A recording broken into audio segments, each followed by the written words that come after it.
Olá, meus amores, minhas queridas, como é que vocês estão? Tudo bem? Eu espero que sim. Bem-vindas novamente ao canal Tati Make com autoestima, viu? Isso é muito importante. Meus amores, semana passada, retrasada, eu não postei vídeos para vocês, peço desculpas. Prometi algumas renovações, mas houve muitos imprevistos, muitos mesmo. E eu não pude cumprir com o que eu havia prometido para vocês. Mas vamos devagarinho que a gente chega lá, não é? No que diz respeito ao vídeo de conteúdo, eu fiquei muito feliz porque, embora tenha sido um vídeo pequeno, ele teve muitas visualizações. Eu não vou dizer para vocês que teve muitas pessoas pedindo, porque não teve isso. Mas o que me motivou a voltar a fazer os vídeos, embora eu não ache que eu esteja com qualidade de iluminação e som para vocês, foi justamente o número de visualizações e algumas pessoas, não muitas, acho que umas 2 ou 3, elas comentaram que o vídeo havia ajudado elas. Então, diante disso, eu pude ver que eu não posso parar. Eu tenho que continuar. E que Deus, se Deus quiser, no tempo certo vai ajudando o nosso canal a crescer, não é? Falamos também no último vídeo de conteúdo a respeito da síndrome de ansiedade. Ansiedade, meus amores, é algo normal, todo ser humano tem. Agora, a síndrome da ansiedade patológica já não é normal. É um distúrbio mental. É a falta de substâncias químicas no cérebro, como no caso da endorfina. A endorfina deixa que a nossa ansiedade ela fique normalizada, a ponto de nos dar um poder de tomar decisões e de sermos precisas em tudo que for necessário. Mas quando essa substância passa a acabar do nosso cérebro, infelizmente ela passa a desencadear muitos distúrbios. Falamos da depressão, mas não falamos apenas por cima. Falamos do bipolarismo, falamos do pânico, falamos também do toque. Todas essas coisas eu quero tratar com vocês, até porque são assuntos bem profundos. E eu não posso, meus amores, sentar aqui e dizer o que eu acho. Não. Eu tenho sim que pesquisar, que estudar e passar para vocês algo que realmente é verdadeiro. Não sou médica, mas infelizmente, semelhante a vocês, sou uma mulher que já passou por algumas experiências não muito boas no que diz respeito à síndrome da ansiedade. Hoje, eu achei interessante falarmos um pouquinho sobre um distúrbio mental que algumas pessoas não levam em conta. Para variar, né? Aquelas pessoas que sofrem da síndrome de Tomé, elas também não se apercebem disso. No caso, a fobia. Vocês já ouviram falar de fobia? Pois é. Fobia é um distúrbio mental que é desencadeada por meio da síndrome da ansiedade.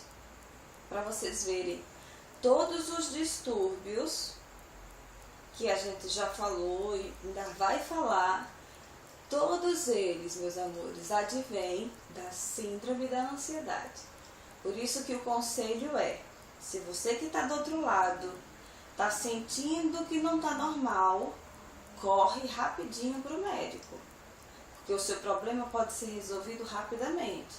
Mas se você deixar crescer, ele vai começar a criar uma escadaria. Vai aumentando dentro de você. E vai fazendo com que você não tenha, não apenas o distúrbio de ansiedade, você vai desenvolvendo outros.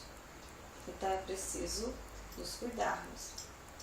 Porque nós queremos ser belas e bonitas, usarmos uma boa maquiagem. Nós queremos estar bem aqui dentro, ó. E poder ajudar uma colega nossa, não é? Com certeza. Então vamos lá. O que significa fobia?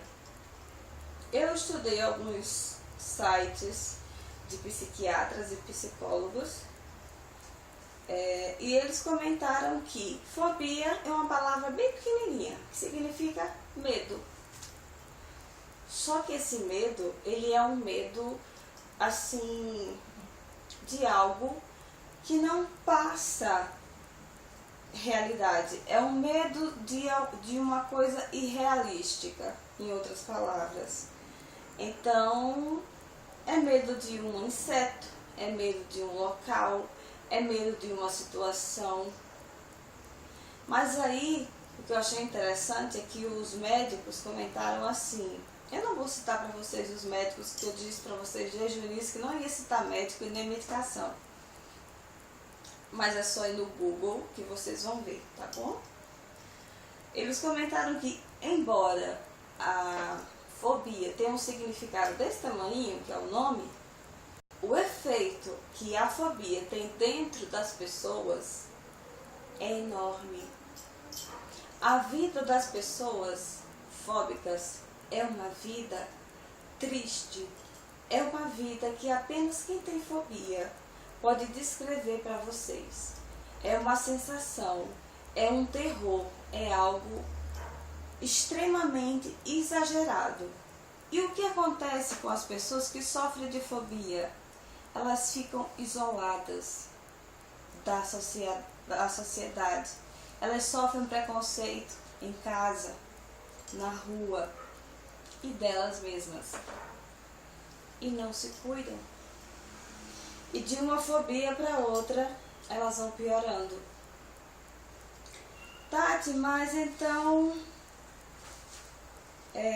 em outras palavras, fobia é medo. É medo. Estudando alguns sites, não só aqui brasileiros, mas também norte-americanos, eu pude ver que o ponto de vista é igual.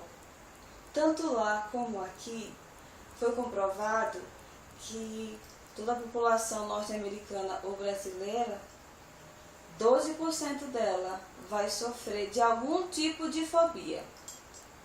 Infelizmente. Porque existem tipos de fobia também, tá? São três tipos de fobias. A Associação Americana de Distúrbios da Ansiedade, eles fizeram um comentário que eu achei muito interessante. Eles disseram que 3/4 dos indivíduos de toda a população que sofrem fobia, eles não recebem o devido tratamento. Isso é algo muito sério. Em seguida, eles comentam que muitas pessoas fóbicas, elas relutam em procurarem ajuda diante do problema que se tornou um problema patológico. Eles também comentaram que outras pessoas que sofrem de fobia não sabem que tem essa doença. E por último, eles comentaram que as pessoas que têm fobia, infelizmente, não procuram o tratamento. Esses são os 4 grupos de pessoas que sofrem de fobias. Aqueles que não recebem o tratamento, aqueles que relutam em se tratar, aqueles que não conhecem a doença e aqueles que sabem da doença, conhecem o tratamento, mas que não vão em busca. Interessante, né? Desses aí, tem algum desses que você se identificou? Pois é. Agora, por que algumas pessoas, Tatiana, não serão tratadas de forma devida? Amores, infelizmente, vivemos no século XXI e a ciência, ela avança rapidamente como um relâmpago.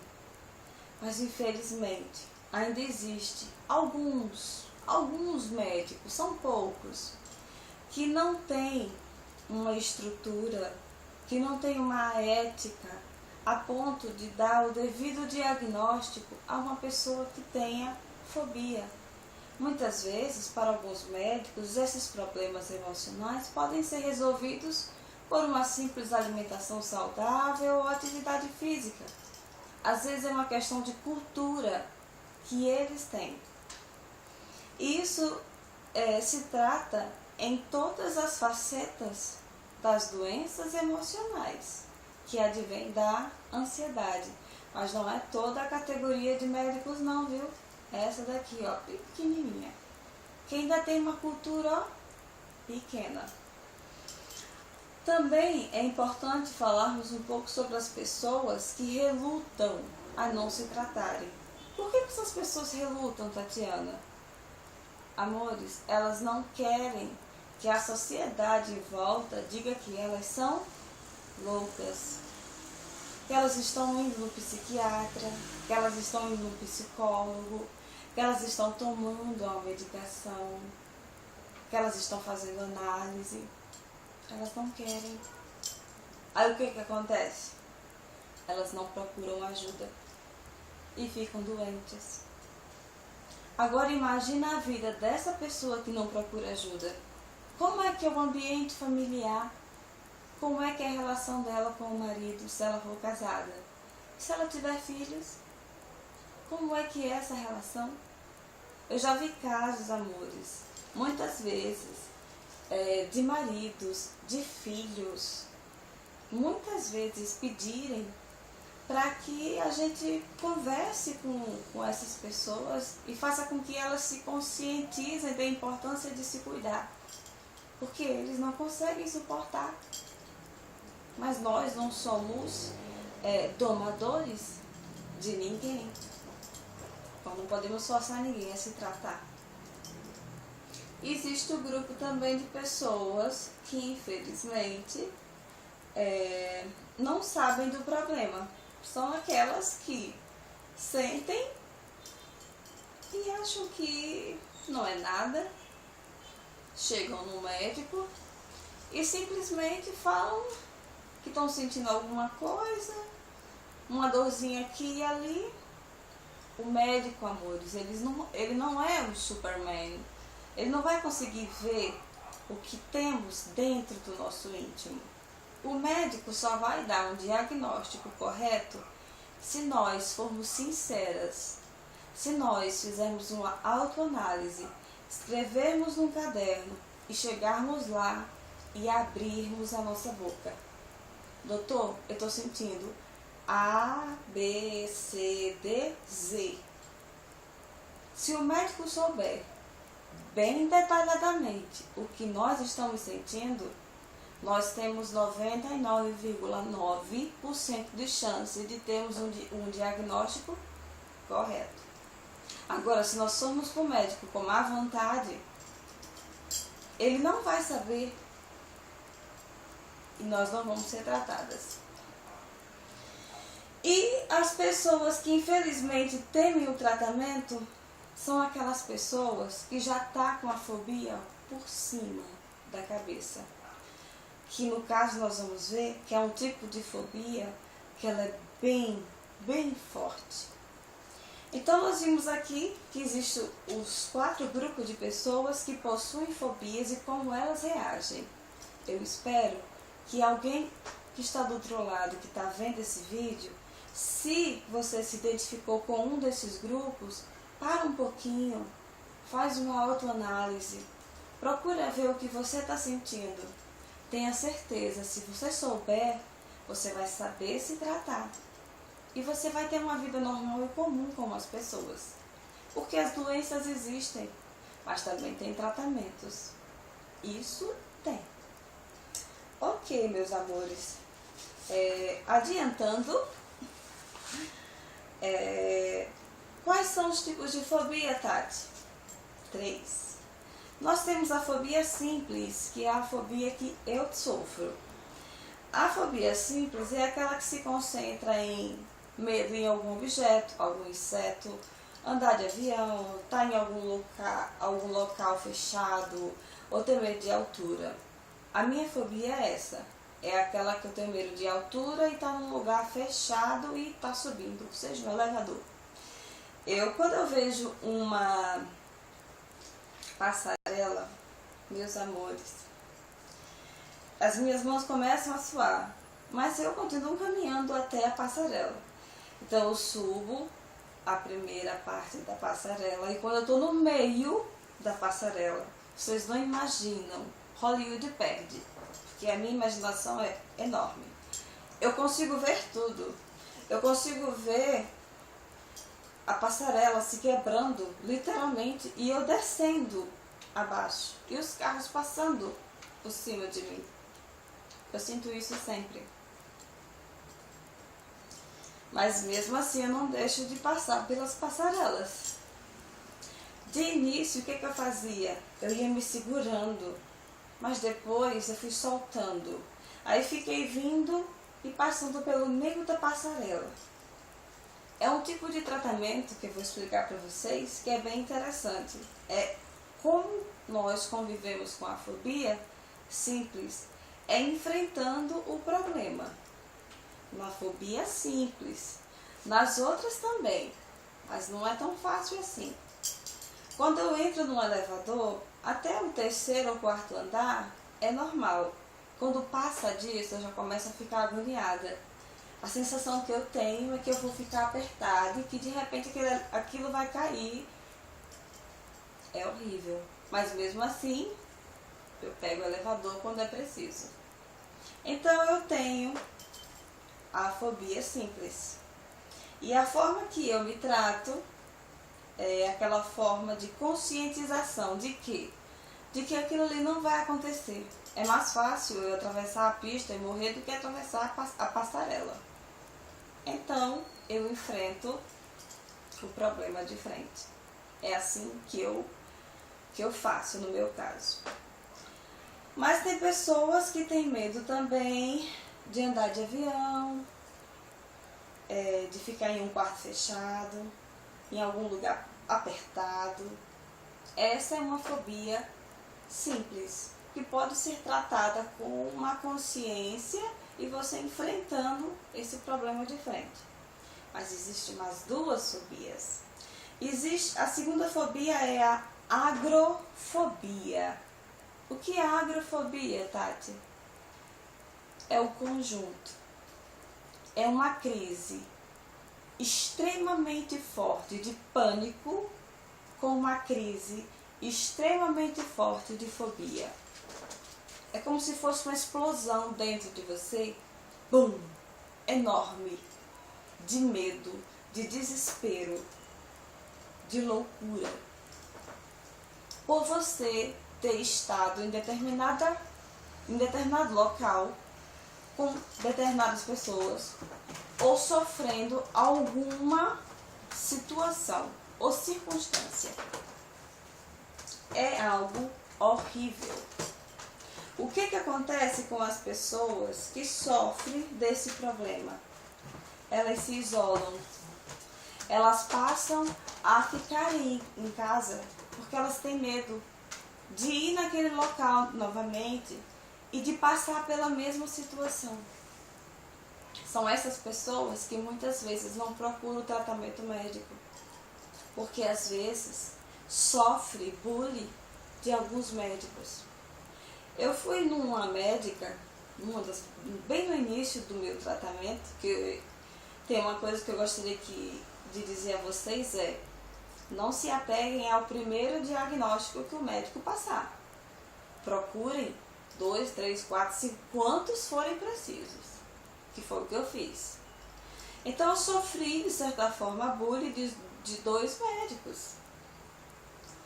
A primeira médica olhou para mim e disse que ela estava observando que eu não tinha condições financeiras de fazer um tratamento. Então que eu deixasse de me sentir frágil aos olhos do meu marido, que eu erguesse a cabeça, que eu fosse procurar me divertir, me passear, que eu não era mais uma criancinha. Foi isso que ela passou para mim. E eu estava no meu limite do pânico e da ansiedade. O outro médico que eu fui, ele foi pior. Ele me perguntou sobre a medicação que eu tomava e pediu para ver a minha tomografia, e em seguida ele disse que o que você quer que eu diga? Eu não posso fazer nada por você. Eu estou vendo que eu não posso fazer por você nada, porque você não pode nada. Isso é muito desagradável. Se eu não tivesse muita fé em Deus, se eu não tivesse um marido disposto a me ajudar, eu teria me tornado parte do grupo das pessoas que entram no quarto e fecha a porta. Mas eu não fiz isso. Eu chorava quando eu saía do consultório médico, meu marido me dava muita força. Eu pedia muito a Deus que me ajudasse, que me encaminhasse para o médico certo. Porque não adianta a gente pedir a Deus ajuda e ficar em casa esperando que o médico venha na porta. Porque se a gente pagando, amores, o médico, ele nos trata assim, e foi caro, viu? Bem caro. Mas aí, graças a Deus e ao meu marido, eu procurei outras pessoas. E hoje, eu me trato, eu me cuido. Então, eu entendo perfeitamente as pessoas que infelizmente se isolam por não quererem procurar um tratamento médico. Não é porque elas querem, porque muitas vezes elas sofrem de muito preconceito. Tanto as pessoas que não entendem o problema vão prejulgá-la, como às vezes alguns profissionais da área também não vai ter aquela mente iluminada para nos respeitar como seres humanos. Não para julgar por causa da cor ou da condição social. Nós temos direito, amores, de termos a liberdade de expressão. E temos o direito de nos cuidarmos. Ainda mais quando trabalhamos, né? Se nós trabalhamos, é para comer, pagar aluguel, água e luz, os impostos e a nossa saúde. E médico nenhum deve inibir o nosso direito de se tratar. Por isso que eu digo, se você foi em um médico e você não teve o devido atendimento, se ele não respeitou você, deixa ele de lado. Ele é que é pequeno, ele só tem aquele rolo: conhecimento, cultura, respeito, ética pela vida humana. Ele não aprendeu na faculdade dele. Mas tem muitos médicos maravilhosos. Os demais médicos que eu procurei certamente são abençoados por Deus, porque todos eles têm uma paciência, um carinho e uma preocupação comigo que eu fico muito admirada. Muitas vezes, meus queridos, minhas queridas, eu já cheguei a estar em casa e o meu telefone tocava e era o meu médico, a minha médica, querendo saber como eu estava. Particular, viu? Médico particular. Então existe sim tratamento. E existe excelentes profissionais. Mas infelizmente o mundo em que nós vivemos é um mundo muito pequeno, onde as pessoas são bastante preconceituosas. Mas não deixem que o preconceito das pessoas iniba você de se tratar. Continue buscando o seu bem-estar, independente do que as pessoas pensam. Nunca fique apenas com o primeiro diagnóstico. Avance, procure 1, 2, 3, 4, quantos forem precisos, até você sentir confiável e se tratar. Não desista de si mesma. Você vale muito. Para os seus filhos, para o seu marido, para a sua família e para Deus também. Então se cuidem. Pode acreditar. Bem, essa é a agrofobia, que é esse impacto forte que as pessoas fóbicas têm. Elas estão em algum lugar e de repente elas têm o pânico e a fobia ao mesmo tempo. É algo, amores, muito forte, muito, a ponto de fazer com que aquela pessoa que sofreu isso se isole, fique dentro do quarto e não tenha coragem de ir em algum lugar, com medo já de que aquilo aconteça novamente. A última fobia, que segundo os médicos, juntando as duas, a fobia simples e a agrofobia, é a fobia social. Essa é a pior que tem. E pelo diagnóstico que eu vi dos médicos, ela não tem cura. Ela apenas tem tratamento. E o que é essa fobia social, Tati? Fobia social, amores, infelizmente, é o ser humano não conseguir conviver em sociedade. Isso significa o quê? Que ele não consegue viver bem na família, na escola, no trabalho, na rua. As pessoas não foram feitas para viverem isoladas, mas foram feitas para viver em sociedade. Mas a fobia social faz com que ela recue. E ela tem vários sintomas que podem ajudar cada um de nós a sabermos, será que eu tenho essa fobia social? Vamos lá para os sintomas, meus amores. Existe um dos primeiros sintomas é falar em público. Tatiana, qualquer pessoa pode simplesmente ter medo de falar em público, ficar com vergonha, a mão ficar suando, dar um friozinho na barriga. Eu sei que é. Mas quem tem fobia social, multiplique por 1000 este medo. É isso que ele sente.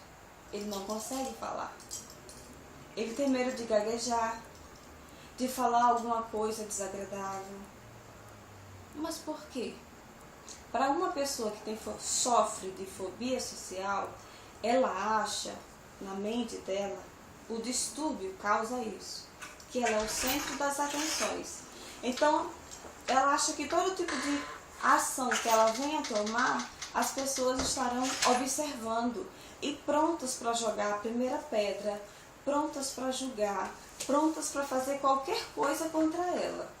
Por isso que ela fica como se fosse uma sentinela. Ela fica o tempo inteiro concentrada, pensando em cada movimento, em cada ação que ela vai fazer. São pessoas extremamente sensíveis. Então, ela tem medo de falar em público? Não. Ela tem pânico, ela tem terror de falar em público. Além de falar em público, meus amores, existe outro sintoma. Ela tem medo de comer em público. Comer, Tatiana? Se comer, todo mundo come. Pessoas normais. Quem tem fobia social não consegue. Tem medo de que a mão trema, que suje a boca. Tem medo de simplesmente que na hora de cortar o frango, a carne, caia. Ele fica numa posição onde ele fica concentrado na ação que ele vai fazer. E ele já está ali, Ele sabe, na mente dele, que as pessoas estão esperando que ele erre. Ele não consegue comer. Mas é porque ele não sente fome? Ele sente fome. Ele sente medo, terror de fazer alguma coisa, alguma bagunça. Mas é só isso, Tati? Não, amores. Ainda existe outro sintoma. Existe escrever em público. Meu Deus, escrever em público? Uma coisa tão fácil. É fácil. Quem sofre de fobia social, multiplique por 1000. Eu estava lendo, aí teve o depoimento de um norte-americano e ele disse que passou 10 anos trabalhando em uma fábrica E nesses 10 anos, ele não conseguia assinar o ponto. E aí ele descobriu o quê? Que ele tinha fobia social. Ele tinha medo de que ele começasse a fazer um rabisco e que ninguém ia entender. Também existe casos de pessoas que estão no banco, por exemplo, e que precisam escrever um cheque. Se ela tiver fobia social, ela não vai conseguir escrever. Vai demorar muito para ela escrever alguma coisa. Porque ela vai ter medo, pânico, terror, que a pessoa vai ver a letra dela, que não vai entender, que ela fez errado. Vocês estão entendendo como a fobia social é uma coisa extremamente intensa? É um medo de um convívio social inexplicável. Não é qualquer coisa, meus amigos. É um problema muito sério. É um problema seríssimo. E deve ser respeitado. Tanto o fóbico como os verdadeiros profissionais que se dedicam a estudar para cuidar de tais pessoas. Quem é Tatiana? Psicólogos, psiquiatras, clínicos, neurologistas. São pessoas que merecem o devido respeito quando agem de forma saudável e ética, segundo o juramento que eles fizeram com os médicos. E muito mais quem sofre de fobia social. Além dela ter medo de escrever em público também, ela tem medo de atender o telefone. Na pesquisa que eu fiz, eu até escrevi o nome do médico aqui, é o Dr. John R. Marshall. Não acho que é Marshall, acho que é Marshall. Ele comentou que os pacientes dele dizem assim, que não atendem o telefone porque simplesmente eles têm medo. Eles têm medo de repente a voz mudar. Eles têm medo de que de repente eles fiquem mudos e não consigam dizer nada. Eles têm medo de não saber o que dizer para aquela pessoa. Então o telefone fica tocando ali, ó, e eles com medo de atender. É muito sério, não é? É muito sério. Então, assim, as pessoas que sofrem de fobia social, literalmente, elas ficam como que vigilantes. Elas ficam de olho em tudo que as pessoas estão fazendo, porque ela acha que no que ela está em movimento, as pessoas estão acompanhando o que ela está fazendo. Quer esteja comendo, falando, escrevendo, falando ao telefone, ela fica ali, ó, ligada, achando que as pessoas estão julgando ela de alguma forma. O que acontece com essas pessoas, Tati? Muitas delas também desistem de ter um tratamento. E aí o que elas fazem? Elas se isolam.